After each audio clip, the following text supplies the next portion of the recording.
what we're saying is that our desire to have more has influenced the way that we have used technology. Agreed? Agreed.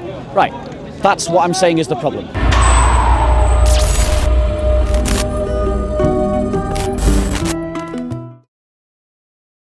What's your name? Linus. Linus? Yeah. Bob. Is this your first time in the park? I've been once or twice before, but I just was passing. So as you saw earlier, you end up with people who come alongside you and spill lies in your ears about people. So it'd be interesting to know what he said in your ear, and then I'd reply to that at the end. Right. But let's continue with our conversation for now. So you were talking about industrialization. Isn't inherently leading to ecological collapse. It's a contingent. Yes, and I totally agree. But here's what my argument is premised on. Is premised on that contingency is a product of the human heart. That we have approached technology with pride in our knowledge and not humility in our foibles and weaknesses. I would disagree. I think that our misuse of technology comes from the societies we've lived in. And how do we create those societies? Don't they emerge from us? No, I think just saying it's a simple cause and effect is, I think that's simplicity. Well. Since we've got a point of contention, let's examine the point of contention. Right. You're saying it came from societies. Would you agree societies are the product of the collective will of the human beings in them, or at least the powerful? It's an interesting question. I would say that I think humans begin to organize into societies that complex, right? But then I think the material conditions of those societies begin to shape cultures, and then that sort of affects the way the humans. I think it's one of the ingredients. Would you agree that the way that we shaped our societies in our life is on the back of the effects of the Industrial Revolution? I think the way we use industrial technology... Not my question. The quickest way to lose an argument is not to answer the question that's been asked, but to restructure the question. Right. So my question, because you said that the material realities affect the way we construct societies. Yes. So I'm saying to you that the Industrial Revolution is one such material reality. Is it fair for me to say that we've created our society out of one of the significant ingredients, not the only one, but one of the significant ingredients is the Industrial Revolution? Yes. So far my argument stands then that there is a connection between the Industrial Revolution, its effects on the planet, and the bit that I'm getting, my whole argument was on. And this is a really important point because it's one of the ways that Christians think differently from modern people, is that we think that it comes from within and goes outwards. Whereas moderns, because of people like Marx, think that it's outwards going in. Do you see the difference? Yeah, I would say I'm probably a modern. Right. So what I'm saying is that at the Industrial Revolution, we fell into the trap, quite unthinkingly, not deliberately, into being enchanted by our own ability. We could do something, so we did do something. And it was almost like, because we can, we will. What can we do? Let's push on the boundaries of technology. Let's push technology ever further forward. Progress, progress, progress. Is it a mantra that sounds familiar? Yeah. Right. And I'm saying that 200 years ago, we made a terrible mistake. What we should have done is develop technology, but not develop it in pride of our knowledge, but in humility of our weaknesses, recognizing that we will always screw up, and that we'll use technology for bad things, as well as it just producing bad things. And I'm basing that argument on the realities of what has happened with the Industrial Revolution. So your reply to that? I would say that sort of assumes that we create technology. A lot of technology is created just, I know, by scientists, just thinkers. Are scientists a part of the we? Yeah. Right.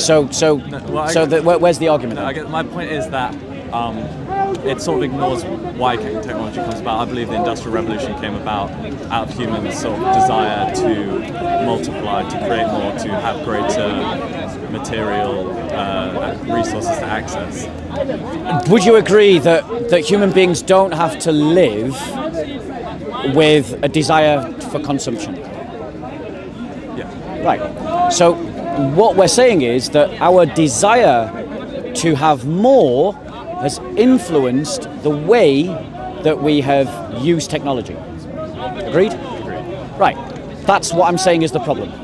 We approach technology in an attitude of we can. It was guided by our foibles and our weaknesses, our desires, our pride, our lust, our envy, rather than approaching technology with humility, that because we've got pride and lust and envy and greed, that actually we might end up doing bad things with the technology we create, either accidentally or on purpose.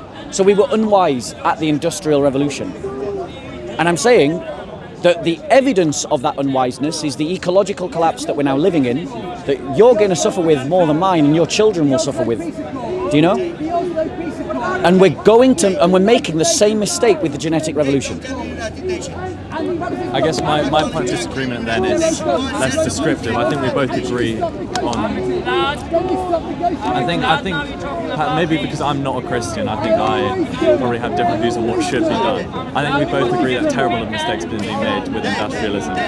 I think there is a point of contention on. The point of contention is whether it's going outward in or inward out. Yeah. And this is one of the things that we Christians can teach the modern world, because we have held on to the view that actually everything that we see around us has come from within us. The way we have formed and fashioned the world has emerged from within us, when we've either allowed us to be guided or allowed ourselves to be guided by the best or by the worst.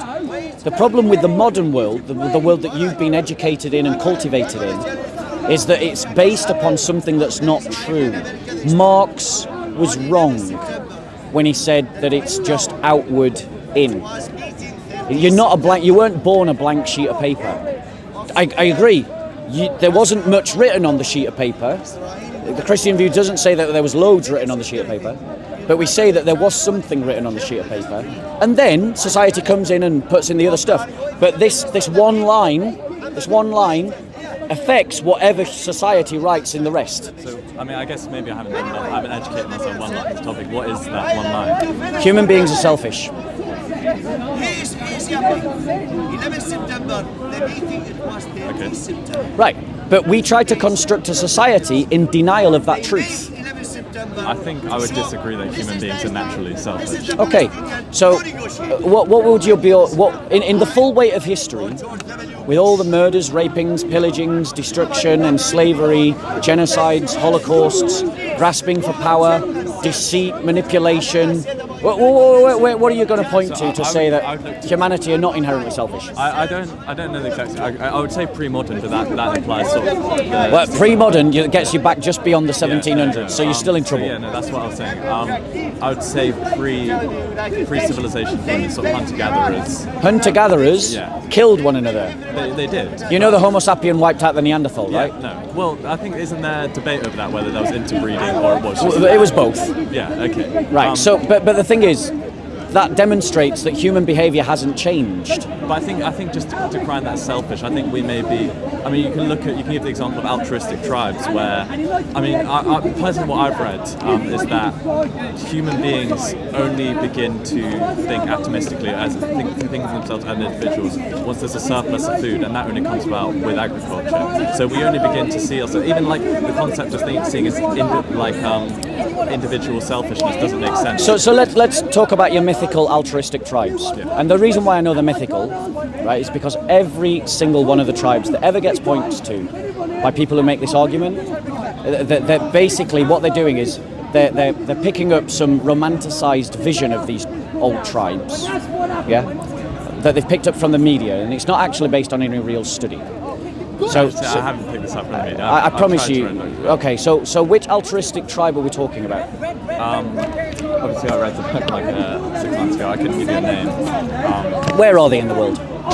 Where do they exist? Yes. I remember two examples. One was in West China, and one was in. These are the ones I remember best. And one was sort of in Nigeria, West Africa. And do they have territory? I don't know. Yes, they do. All of these tribes have territory. All of these tribes. Are you talking about them contemporary tribes, or because I'm talking about tribes as they existed before even civilization. Yeah, and they all had territory, and they all fought one another, and they killed one another. They fought to defend their territory. They fought to defend their resources.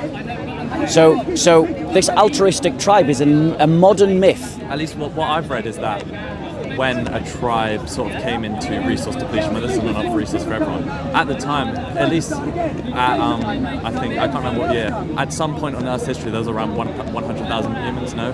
Our population decreased massively. With the amount of space there was on the Earth, it would make more sense for a tribe just to move to a more fertile land. I mean, Africa's massive, it's still fertile land. Europe is massive. But what I'm trying to say to you is that you're basing your argument on something that never existed. There was never this innocent hippie tribe that just thought, we share and we make love. Never existed. And no one can point to it in history. You can't point to it in history. Your book that you read 6 months ago didn't point to it. I promise you it didn't. Because you're either only remembering the bits that you want to, or you've misunderstood the book, or maybe even the book doesn't exist. But No. I guarantee there's no such thing as some hippie tribe of the past. It is a modern myth, and it's a modern myth because the way human beings work is they communicate by stories. We communicate values through stories. And so the creation of the hippie tribe of the past is just a way that the modern man tries to communicate some different way of being human by inventing something that didn't exist. The Christian faith also communicates values through stories. So we tell an origin story in the book of Genesis. And the origin one of the things that comes out of the origin story of the book of Genesis is this idea that human beings are innately broken, that they are sinful, and that sinfulness can be described in language that's not religious as selfishness. It's called the selfish gene. We see it in the development of language. The point of developing language that is particular is so that it can exclude others. So the Bible tells that story as well, that the sinfulness of man resulted in God breaking their languages, because it broke them into different languages, because that sinfulness of man, that pride in technology, because they were building this tower that goes to heaven, was going to result in their destruction. So it's a parable of what happened in human nature. It also is a parable that parallels the truth, because human beings obviously originated from the same original family, which means that we did originally speak the same language, and then we differentiated our languages. So the stories of the Bible, you'll find that they tell a mythological story that parallels actual truth. In a time when Bronze Age man, because these are Bronze Age stories, had no reason to assume these things, had no knowledge to assume these things, and had no ability to grasp at such knowledge, which I think is something you should consider. How is it that these Bronze Age men managed to tell these stories in such a way that it actually parallels realities? For instance, Genesis says that light started before the sun. Sounds like a contradiction when you first think about it. But in the collapsing dust cloud that forms a sun, as it heats up, it emits light. It doesn't just go from nothing to sun in one moment. It takes millions of years. And as it collapses and gets tighter and tighter and tighter, it gets hotter and hotter and hotter. And as it gets hotter and hotter and hotter, it emits light, but it's not a sun yet. So the Bible says light came before the sun, and we now know that light came before the sun. That was not something that Bronze Age man could have known. The Bible says that all the continents were once together. It says, God said to the waters, move back so that dry land might appear. And it said all the waters moved into one place. If all the waters move into one place, where's all the land? In another place, as one. That one seems a bit more like a stretch, no? Yeah, but the thing is that there was no way for the ancient man to have known that all land originated as a giant mass. But then why did no Christian scholar claim that before modern? Because they had no reason to. Why? People in the past didn't think in a scientific paradigm. We think in a scientific paradigm. So the thing that was important, for instance, from the time of Jesus to the present, the thing that was important was philosophy. That was what philosophy was to the ancients, what science is to us. So we try to filter everything through science. In ancient Roman times, when our Lord was alive, they filtered everything through philosophy. So they would have asked philosophical questions, not scientific questions. But I think to just separate the two is completely different fields. I mean, there's a philosophy of science. People like, I'm trying to think of the... Yeah, I'm not denying that there's a philosophy of science, but the philosophy of science emerged as a response to the development of science and the paradigm shift that occurred in our society. The point that I'm getting at is that the Enlightenment, and you're a child of the Enlightenment, has denied you access to your inheritance, has denied you access to knowledge that you need to know, wisdom, has denied you access to a way of thinking about yourself and about life that Christianity gives you. And one of the examples of this is the talk that I've just done, that we've approached technology with pride in our ability rather than humility in our weaknesses. I'm not against technology. What I'm saying is we're approaching it with the wrong attitude. And I'm using the Industrial Revolution as a proof of where that wrong attitude leads. Do you see my point? Yeah, so I guess I was incorrect in trying to make it a contingent argument, an argument about facts. Yeah. And it's really an ethical argument, and I guess the disagreement comes from me having a different ethical system to Christianity. Yeah. Probably. Right, and what I'm saying to you, bro, is that as a European, your inheritance is Christianity. Your heritage is Christianity. No, it just is. It is what is the past of Europe.